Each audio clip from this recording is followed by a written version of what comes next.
إن الحمد لله نحمده ونستعينه ونستغفره ونعوذ بالله من شرور أنفسنا ومن سيئات أعمالنا. من يهده الله فلا مضل له ومن يضلله فلا هادي له. أشهد أن لا إله إلا الله وحده لا شريك له وأشهد أن محمدا عبده ورسوله، أما بعد، فأعوذ بالله من الشيطان الرجيم. بسم الله الرحمن الرحيم. والعصر إن الإنسان لفي خسر إلا الذين آمنوا وعملوا الصالحات وتواصوا بالحق وتواصوا بالصبر. وقال رسول الله صلى الله عليه وسلم: أتزوج النساء فمن رغب عن سنتي فليس مني. عزتمندو محترمو، نن به انشاءالله مختصر بیان کوم په باره د نکاح تړلو کې او د نکاح منعقد کولو کې چې دا نکاح څنګه تړل کیږي. د نکاح خو عزتمندو د دې په فضیلت باندې او د غوروالي باندې علماو ډیر زیات کتابونه لیکلي دي او دې ډیر زیات فضیلت او غوروالی راغلی ده. که موږ تاسو وګورو چې څومره انبیا راغلي دي، څومره پیغمبران او رسولان او نبیان او نیکان راغلي دي، اکثرو نکاحونه کړي دي، ټولو نکاحونه کړي دي. چې څومره د منصب والا خلک په دنیا کې تیر شوي دي په تاریخ کې چې منصب ته رسېدلي دي او اوچت اوچت شخصیات دي، هغه شخصیات او هغه رجالو هم وادونه کړي دي. نو واده ډېر ښه شی ده او دا ډېر ښه کار ده. او نبي علیه الصلاة والسلام فرمیلي چې دا واده کول چې دي دا زما طریقه ده. فمن رغب عن سنتي فليس مني. نبی علیه السلام فرمایي څوک چې نکاح نه کوي او نکاح نه انکار کوي، نکاح نه مني، نو دا زما کامل امتي نه ده. نبی اعظم سخت ترهیب ورکړی ده. او بله خبردار عزتمندو چې خلک وایي که نه، وایي دا نکاح یو ډېره خوږه شانتې دا یو قسم نه خوږه ده او نه ترخه ده، دا یو ډېره زبردسته شانته میوه ده. اوس دې وضاحت نه کېږي په خوله باندې دا نکاح کې څومره فایدې دي او څومره خوند پکې ده. خو دا چې را خیر ده موږ تاسو لونډان او مجردان ودونه وکړي او دوی دا نکاح خپله محسوس کړي، بیا به دوی ته پته ولګېږي چې دا څومره غټ نعمت ده. او عزتمنو قسم په الله درته کومه چې 8 کاله کېږي زه لندن نه راغلی یم، نو چې ما ته الله په ډېر غټ نعمتونه راکړي. په غټ نعمتونو کې یو نعمت دا ده چې الله سبحانه وتعالی ما ته خپل آسماني دین را زده کړه. الحمدلله مدرسه مې ولې، قرآن تفسیر مې زده کړه. اول اساسي نعمت دا ده. او دوم نعمت الحمدلله هغه دا نکاح ده چې کله ما دا نکاح کړی ده الحمدلله والله بالله ژوند مې ډېر ښایسته شوی ده. نو په دې نکاح کې ډېر زیات فواید دي پوه شې. اوس هغه خواته زه نه ځم، خبره راغټېږي. راځو د نکاح تړلو طریقه. او دا نکاح باید موږ او تاسو نن سبا اسانه کړو. دا اکثر خلک ولګي رواجونه کوي او دومره پیسې راجمع کوي او خلک راوغواړي او دا وکړه او دا وکړه او نوم کوي او شوشا کوي. نو دا نکاحونه بیا سخت سوي دي. نبي علیه الصلاة والسلام چې کومه صحیح طریقه د نکاح لپاره ښودلې ده هغه تاسو زده کړئ ښه. چې کله د نبي علیه السلام طریقه موږ تاسو ته زده وي نو انشاءالله بیا نکاحونه به ډېر کېږي او د زنا مخه به نیول کېږي، زنا به بندېږي. نبي علیه الصلاة والسلام فرمایلي دي عن عائشة رضی الله تعالی عنها، امام ترمذي دا حدیث راوړی، قال رسول الله صلى الله عليه وسلم: اعلنوا هذا النکاح وجعلوه في المساجد واضربوا عليه بالدفوف. نبی علیه الصلاة والسلام فرمایي تاسو نکاحونه په جوماتونو کې وتړئ. یا تاسو که نکاح کوئ نو دغه نکاح تاسو په جومات کې وتړئ.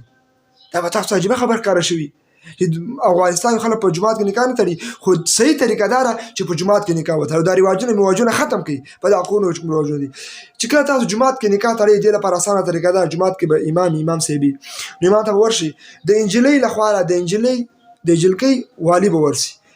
ولی ورته ویل کېږي، څوک ورته نکاح پلار وایي، دا رقم وکیل ورته ویل کېږي. نو د جلکۍ د نکاح پلار به جومات ته لاړ شي، د هلک د نکاح پلار به لاړ شي، د هلک ولی به لاړ شي، هلک به خپله لاړ شي. دا رقم دې لپاره به 2 شاهدان لاړ شي جومات ته. شاهدان به ګویي ورکړي جلکۍ راضي ده. جلکۍ راضي بس ته به نکاح ته ورتړي. نکاح چې ما ورته وتړله بس نکاح وتړل شوه، شپه به تېره کړي، سبا ته به څو ملګري راوغواړي، ټکه ټوکه چرګ به حلال کړي. په دې باندې نکاح صحیح طریقه ده، ولیمه به وکړي. یا مثال سرلی راولي یا نور هم کولی شي چې خپل وسې پر مطابق ده. خو بله خبر دا تاسو زده کړئ، د جلکۍ رضا معلومول دا اسانه کار نه ده. د جلکۍ واده لپاره تیاره ده که نه. دې لپاره د 5 طریقې راته ښیم، کتابونو علماو فقهاو ذکر کړي دي. دغه 5 طریقو کې 4 طریقې دا رقم دي چې دې نه معلومیږي جلکۍ راضي ده، او یوه طریقه دا ده چې هغې نه معلومیږي جلکۍ راضي نه ده، واده نه غواړي. اوله طریقه دا ده چې کله یو جلکۍ زینب نومیږي، مثال وایم، دغه زینب موږ حامد ته ورکړه او دې جلکۍ ته موږ وویلې چې جلکۍ ای زینبې موږ ته حامد ته ورکړې او دا جلکۍ خاموشه شوه. چې څنګه دا جلکۍ خاموشه شوه نو بس دا جلکۍ راضي ده د نکاح لپاره. یو دومره خبر دا ده چې دې جلکۍ ته موږ چې ای زینبې موږ ته حامد ته ورکړې او دا زینب په خندا شو چې په خندا شو نو هم دا نکاح صحیح کیږي. دا جلکې راضي ده، دې رضا معلومه شو. درېمه خبر دا ده چې د جلکې ته موږ تاسو وایو چې ای جلکې ته موږ حامد ته ورکړې او دا جلکې هغه دا وایي ښه صحیح ده، بس غلی شي یا ښه ووایي چې ښه دې باندې هم د جلکې رضا معلومیږي، نو جلکې واده تیار ده. څلورمه طریقه دا ده چې تاسو د جلکې ته وایئ چې ای جلکې ته موږ حامد ته ورکړې یا محمود ته مو ورکړې ای زینبې، نو دا جلکې په زړه شي اوښکې مخکې پاکې کړي، نور شی ونه وایي. نو د جلکې د اوښکې راتویدل دا هم د دې په رضا باندې دلالت کوي. پوه شوې؟ دا څلور طریقې دي چې دې باندې جلکې رضا معلومیږي. پنځمه طریقه دا ده چې جلکې ته کله څوک وایي چې زینب یا مریم یا هندۍ، ته ورته وایي چې ای زینب ته موږ حامد ته یا زید ته ورکړې، هغه یو دم وایي چې نه زید سره نکاح نه کومه، زه حامد سره نکاح نه کومه، یو دم انکار وکړي چې زه زید سره نکاح نه کومه او دا نکاح ماته قبول نه ده، صریحا اعلان وکړي، بیا په ژړا شي یا چغې وکړي، نو بیا دې وخت د جلکې معلومیږي دا راضي نه ده. نو څلور طریقې تاسو معلومې شي. د جلکې چې عام زړی نو عام زړه هم هغه رضا ده او سکوت هم رضا ده او که وکړه هم د ټول طریقې دي سره. و دې خبرې ته راځو، دا ویډیو مانه غټه نه سي.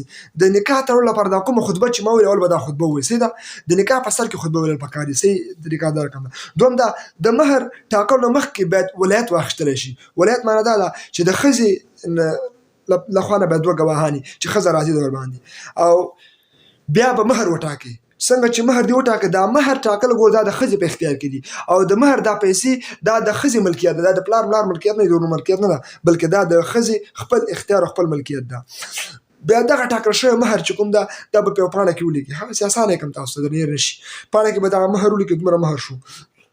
بله خبرداره چې د جلکې نوم به ولیکي، د جلکې د پلار نوم به ولیکي، د هلک نوم به ولیکي، د هلک د پلار نوم به ولیکي، دا شی په یو پاڼه باندې ولیکي، او دا پاڼه به خپل مخې ته کېږي چې که ته نکاح تړې مولوي صاحب یا قاري صاحب چې راغلی، نو دا مخې ته به یو بالغ کېږي، بالغ باندې به دا کتابچه کېږي یا دا پاڼه به کېږي چې دې کې تا مهر هم لیکلی، د جلکې نوم، د جلکې د پلار یا د ولي نوم یا د نکاح پلار چې ورته ویل کېږي، ټول الفاظ مترادف معنی واحده ده.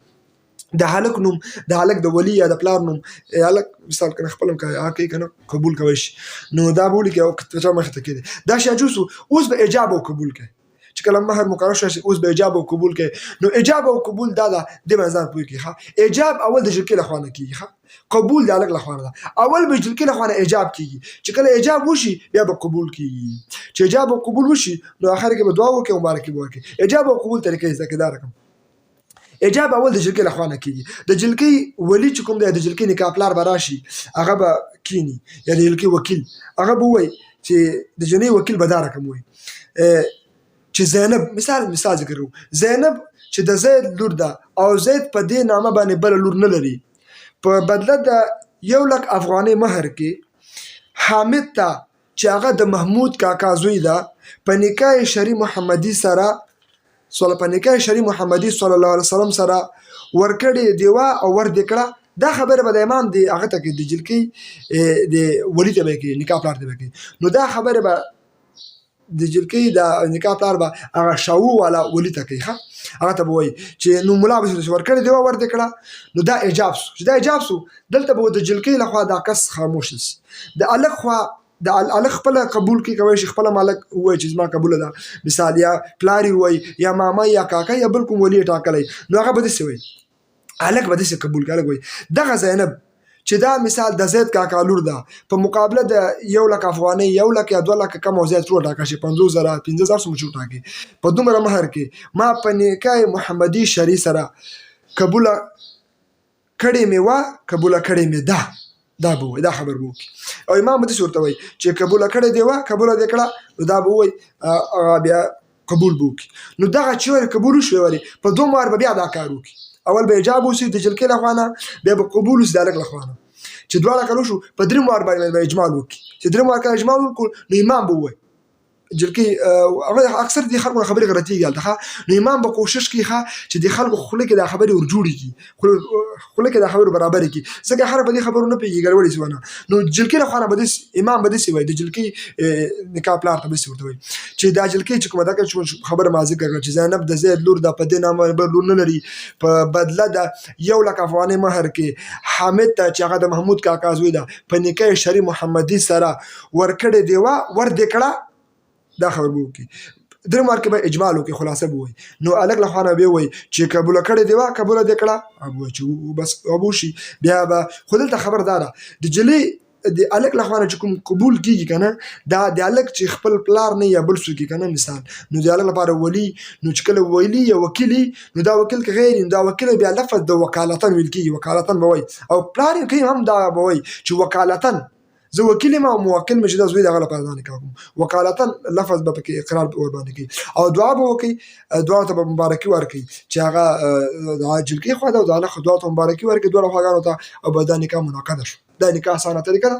باید دغه ځوانانو ته، دغه مجردانو ته او لونډانو ته پکار ده چې نکاحونه وکړي، او نکاح ډېرې ښه طریقه ده. په دې کې غټ فواید دي. قرآن کې الله تعالی فرمایي چې تاسو دا سوچ مه کوئ چې زه به واده وکړم غریب به سم. الله فرمایي نه، تاسو ودونه وکړئ، واده وکړئ، تاسو به الله مالداره کړي د خپل رحمت نه.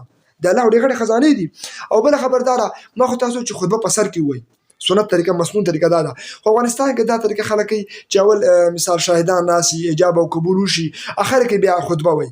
افغانستان کې دا طریقه ده. او صحیح طریقه هغه چې کوم ما تاسو خطبه اخر کې څو خطبه وایي، کوم شی نه. استغفر الله لي ولكم ولسائر